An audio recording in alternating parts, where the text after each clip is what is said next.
Hi, I'm Josh McGrath. I'm Andrew Haas. And this is the Ardent Pursuit Podcast.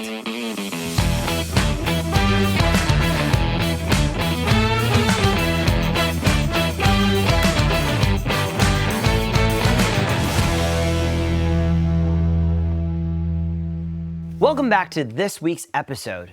In our last episode, we explored the dating landscape, and boy, was that an episode. That was fun. We could have talked about that for probably like 3 hours. No one would have listened, but it would have been great. We would have had a good time. It would have been awesome. And we gave you some practical homework to apply in your life, which was to go out into a new social environment and hopefully to engage and meet with some new people. And I don't know if you did that. I actually had a chance to do that. Since our last episode. It was, I was downtown and actually met a young woman there. It's great. She was writing parking tickets, and we didn't hit it off. I actually felt like there could have been a connection, and one of us could have walked away without a ticket, and that is not what happened. And so I left disappointed for multiple reasons, and $27 poorer. But it was a great opportunity to meet someone new. So this week we're going to talk about what is the purpose of a romantic relationship. So. Where are we going to start? With dating. I think that the term dating is where we got to tackle. So some of the things you and I have talked about before, which is, there's obviously a variety of reasons people even begin to date. Some are, to meet physical or emotional needs. Yeah. Sometimes it's companionship. Other times it's, to share common interests with somebody. Yeah. Then there's like the fact that sometimes dating is like a really serious thing that's like moving towards marriage potentially. And other times it's just kind of a fling thing that doesn't have necessarily a huge importance or significance to it. And then from person to person, there's the different, levels of dating, right? Our culture, has some that, we kind of societally recognize as like significant moments in a dating phase. There's like, the classic, like 6 months, right? We've been together 6 months, or, first time you say, I love you, or, in a secular culture, it's, giving a key to your apartment or your parents' house where you live. And then it's moving in with one another and your parents. And so it's like, there's like these kind of like cultural big significant moments. And I remember being in college and, I had many friends, who would celebrate, we've been together, 1 month. And I'm like, that's not a celebration. That I'm embarrassed for both you and me now. That's called just being an adult, okay? That is not significant, and that does not deserve celebration. And no, you don't get to get out of the group project because you're celebrating your 1 month. That's stupid. But I think all of this begins to highlight is, like when we talk about dating, that is that term can mean a lot of different things to a lot of different people. Yeah, and that's part of the problem that we're dealing with. People aren't really clear about why they're doing what they're doing. And it can often be led with either what they're feeling or what they want. And while those aren't inherently bad things, to have the leading driver be, I want something, usually short term, sure, or I'm feeling something. There's got to be more to it than that. Because if that is, like you said, the leading driver, that is on a trajectory to self-destruction. That relationship doesn't actually have longevity. To quote an ancient philosopher, Dave Chappelle, from You've Got Mail, brilliant quote here. He says, I always take a relationship to the next level. If that works out, I take it to the next level after that, until I finally reach that level when it becomes absolutely necessary for me to leave. And I love that quote because that typifies so beautifully so much of the dating world. Yeah, how many people find themselves at that point where you start out not a whole lot of responsibility or not a big sense of duty or obligation. It's great. But as things move along, pretty soon, sooner or later, you're going to get to a point where like, oh, I got to do something. Yeah. And most of the time it's, I got to get out of here. Yeah. I mean, we all know, dozens of people who have broken up, right? sometimes multiple times with different people, right? And so you're like, wow, like that's crazy. And the fact that so much of our culture is like this emotionally driven environment where it's like, no, you're supposed to be dating, but not with purpose.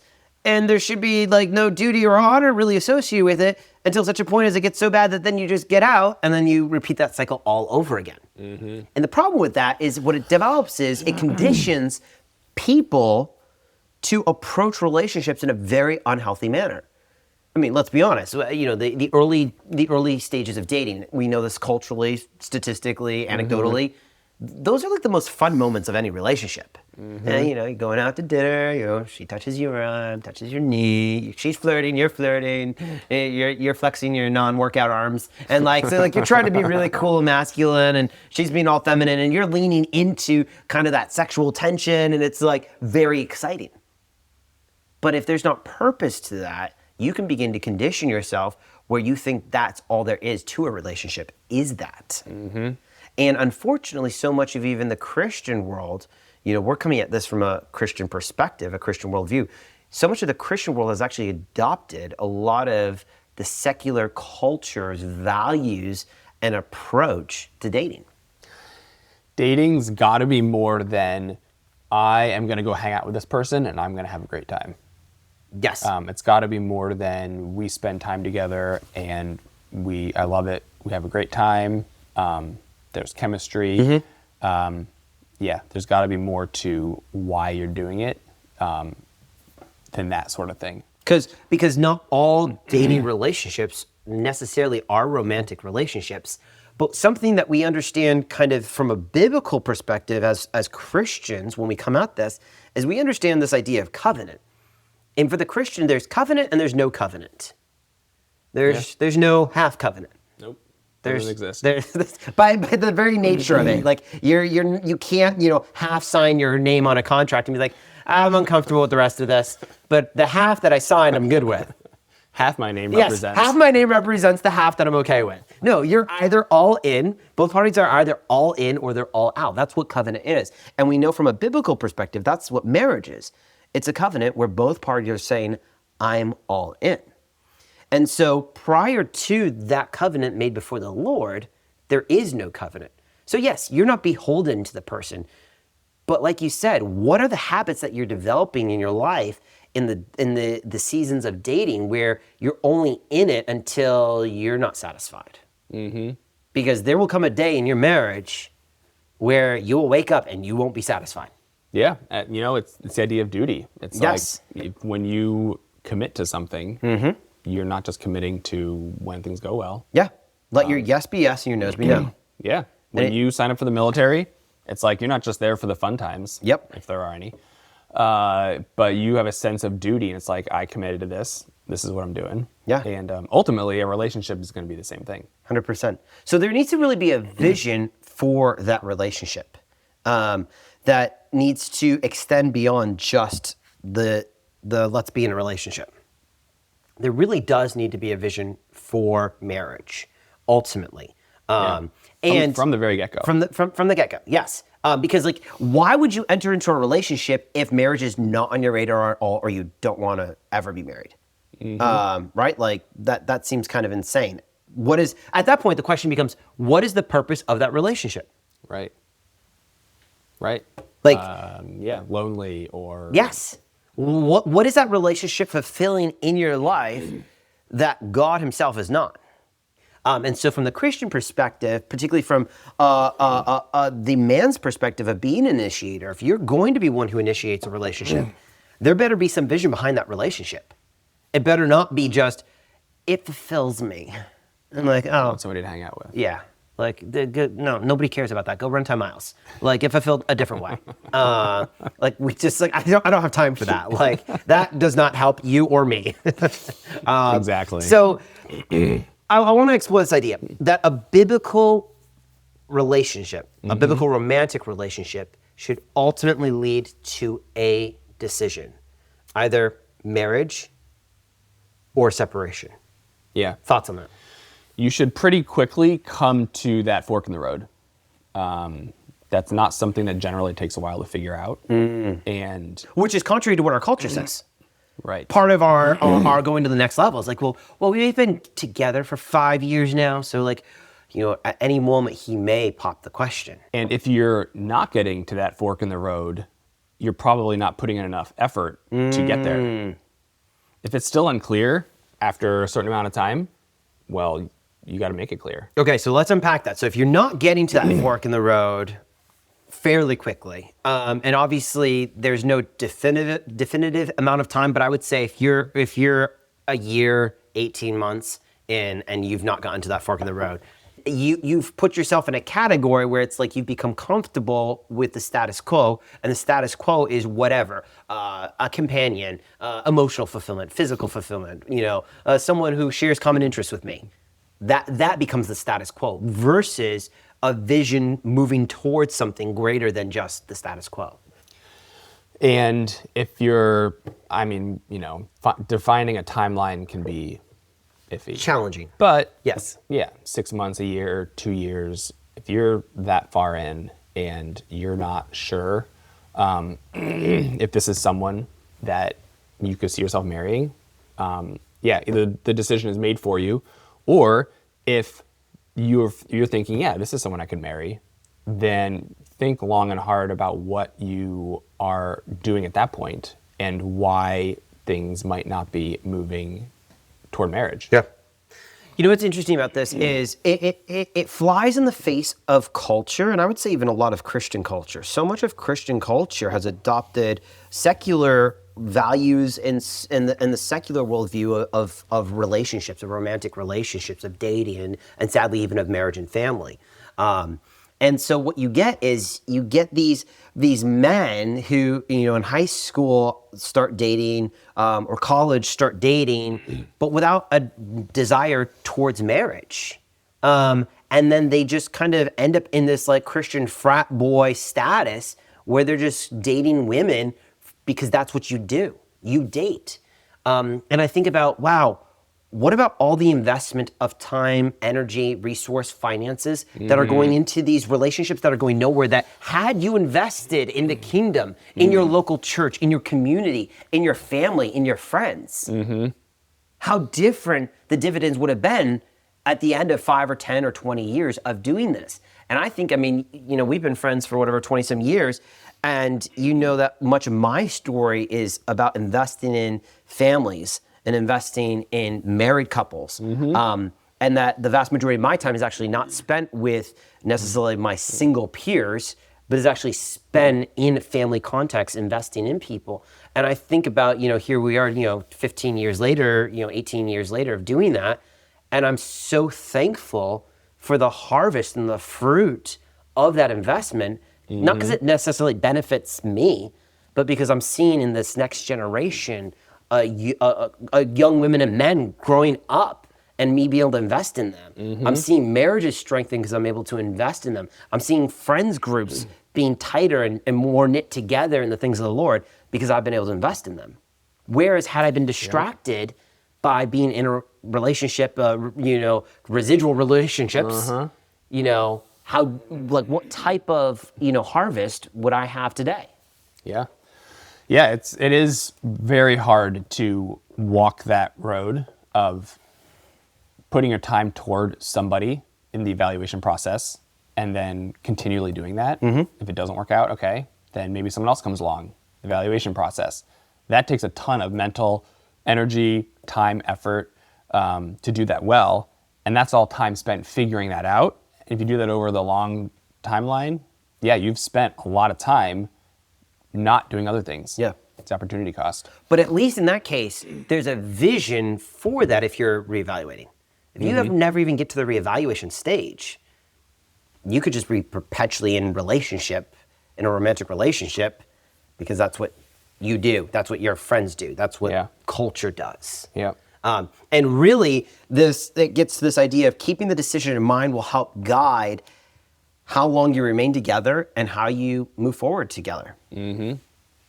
Like, if there is always this, hey, we're in a relationship together, not just for the sake of being in a relationship together, but because we actually want there to be purpose behind this relationship. And that purpose, it's got to be defined by both of you, we're going to argue that it should be moving towards marriage. Mm-hmm.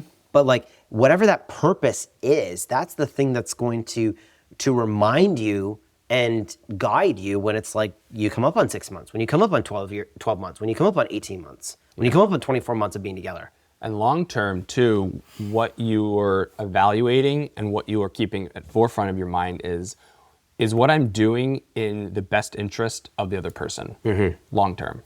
True. Generally, we lead with, I like this, I feel great, I really enjoy, me. The leading motivator for pursuing somebody should be what can be the result of this, and ultimately you're thinking what is in this for that person. Sure. And what can I do 100% long term to make them a better person? Yeah. Either through us in a relationship or not. Which is so true, because really the relationship, the dating phase is really preparation for marriage, whether it's to that individual or not. Because guess what? The way you treat a woman in the dating phase is likely the way you will treat her once you're married. Yes. It's not like suddenly you get married and you like level up with superpowers of selflessness and self-sacrifice. That doesn't happen come, honeymoon night. not. Like, boom, I am now super selfless. Like, that's not happening. Nope. And so where are you actually practicing that? One of the areas you're practicing that is in your relationship with a woman prior to marriage.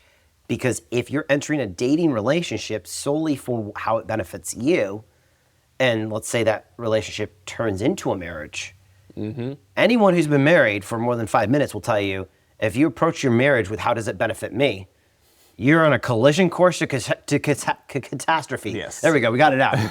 That was a big word for me. Yeah, that's going nowhere fast. Yeah.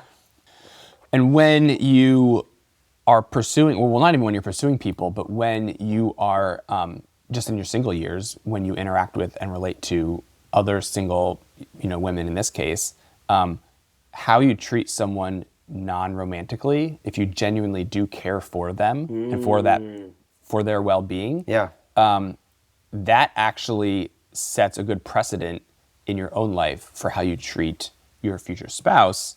The day will come when you're not romantically attracted to them. That is a fact of any relationship, any marriage. 100%. And when that day comes, how are you going to treat them? That is true. Now, I think that, while men should always have a vision for marriage at the outset of any type of romantic relationship that they're pursuing, it's important to note that we're not saying that the man should be ready to marry the girl on the first date. But men need to have a vision for marriage if they're going to enter a romantic relationship. And it doesn't mean that the girl that they're dating right then is necessarily the one they're going to marry. No. That's the process you're figuring out. That is what dating is. Dating is figuring out the compatibility in the relationship and values and, worldviews. Yep. That's partially, families, things like that. You're going to navigate that in the dating process. But if you're starting out that first date with a woman saying, man, I have no desire to be married ever to anyone. I'm anti-marriage. I just want to date for fun. Like, ladies, run for the hills from that guy. Oof. Fast. Yeah. That's not a man any woman wants to be with. Yep. Yeah, and if you're not approaching it with the idea of, I got to figure this out. Is there a potential here? Yeah. If it's like, oh man, this is awesome, having a great time, so much fun, love hanging out, spending time together, great conversation. If that's the takeaway, time and again, that's not really figuring anything out. Yeah. That's just observing, reality.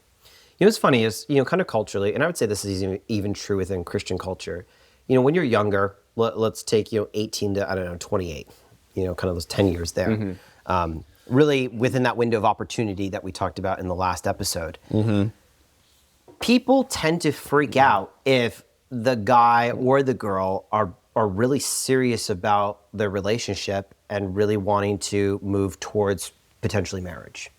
And it's always like, well, slow down. You guys are so young. You have your lives ahead of you, right? And it's not uncommon for, either a woman to be freaked out if the guy is pretty serious and intentional or the guy to freak out if the woman's pretty serious and intentional. And so our culture, and even within Christian culture, kind of sells these goods to young people saying, hey, like, take it slow. First person you meet isn't going to be the first person you marry. Don't rush into marriage, blah, blah, blah, blah, blah. So they don't. And then suddenly they move past that window of opportunity. Now they're at 28, 30, 34, 38, 40. They're still single, and they can't find a man or a woman who are serious about a relationship that's going to move towards marriage. And then they're like bitter and angry about the fact that men are just, adult boys, little boys still, and that women don't hold value of being mothers and wives. And like everyone's like all angry about that. And so now we've got the society of single people in their 30s and 40s who are all like bitter because like people aren't serious about relationships anymore. I was actually just reading one of like those BuzzFeed things. I've got like, I should never admit that I even read BuzzFeed, but it comes up on Apple News, and so I read it. And they got me pegged for relationship stuff because of this podcast that I've been researching. And so I get like these like, we asked, men, the 13 things that are a major turnoff about women on the first dates. Or, we ask women what are the 25 things that men do that are an absolute no-go. But it's so interesting. At some point, I hope to read some of those. But statistically, a lot of the kind of the feedback, the quotes that are there are from women and men of the opposite gender, basically saying they're not serious, they don't have vision for this, they don't actually care about me. All they care about is either a good time or sex. And I'm like, that's so sad that we live in a culture that devalues being mature and serious and having vision for a relationship that leads towards marriage. Yeah. And here's just something good to note too. You're much more likely to become attracted to somebody that you're friends with than you are to be good friends with someone you find attractive. Yeah. So break that down. We lead with, and that's one of the challenges with online dating, honestly, is that you're pretty much left with the only thing to evaluate by and large, is how attractive is somebody. But that aside, when your leading drive is, I want to date someone that I'm attracted to, and if that's the starting point, it's going to be much harder long-term to become good friends with somebody that way. Contrast that with somebody you're already friends with. There are people in your friend group. Yep. You know them on some level. You being attracted to them someday is a much easier path. And actually, because in marriage, being friends is actually a necessary part of the relationship. If you can't be friends and you only at one point found someone attractive, that's going to be a pretty shallow marriage. Yes. Fraught with difficulty. But if you can be really good friends with somebody, if you can grow in friendship in a marriage, your attraction for that person is only going to grow. That's a really good point. And so often, I think in our culture, people are uncomfortable when their friends fall for them, right? How many stupid chick flick movies are there out there of that, right? The friend falling for them or not falling for them and then falling for them at the very end, all those things. And the reality is this, like, we should not be afraid of our friends, at least when you're single, falling for us, so to speak, being attracted to us. And if you're a man and you look around your community and you see a woman that you're attracted to, but you're afraid to initiate because you're like, well, we're friends, and like that would like change like the dynamic of our friendship, and that would change the dynamic of like the community, because then everyone would know I initiated, and then if she says no, like what then? And I like lose the chance of being her friend. And the reality is, producer Ben said this before, that if you don't initiate the relationship's already changed. By the mere fact that you have that desire, that romantic desire to initiate something, it's already changed something between you and her, even if she doesn't know. And either you can step out and ask her and maybe remain kind of that good close friend into marriage. Yeah. Or someone else will, at which point, guess what? She'll grow into that good close friendship with another guy, and your friendship with her has still changed. Yeah. So either way, something has changed. Yeah. you don't go back. You don't just be like, well, I'll just, friend zone her. And I would suggest this is probably more applicable to guys than to women. But men have a tendency to pursue friendship or dating primarily on the women they find attractive. Attraction is so much greater than just the physical outward appearance. While very important, there are many elements and values and personality and all these things, talents and giftings that really contribute in large part to what is attractive. Which is a huge point of clarity, because knowing who you should be attracted to, you can be attracted to a lot of people. Yes. Should you pursue them? Should there be something? A great way to kind of filter through all of that, when you have vision, you are going to naturally filter towards certain people, and those people will more likely find you. Yes. And we talked about this before with the example of, the guys living in their parents' basement, playing video games all day, eating cardboard pizza. There's not a line of women out the basement door banging on it to date them or marry them. Why? Because there's a lack of vision there. I mean, this kind of goes back to that vision, episode we did, I think episode 2.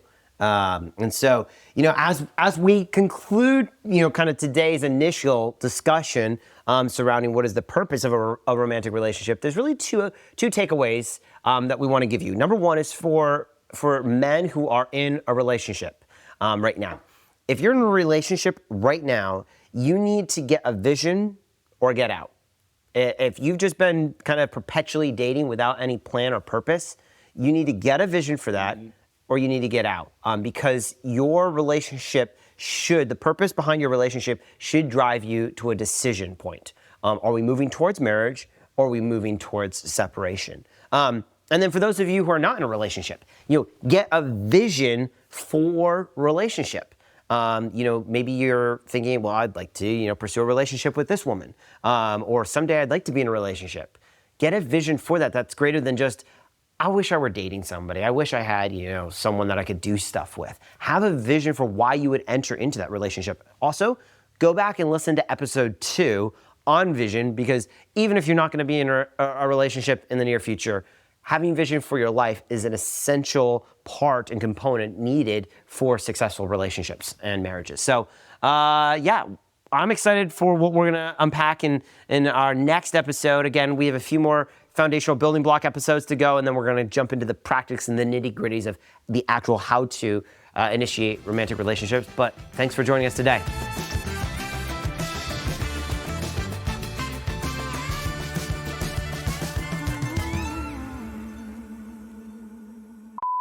Hi, I'm Josh McGrath. I'm Andrew Haas. And this is the Ardent Pursuit Podcast.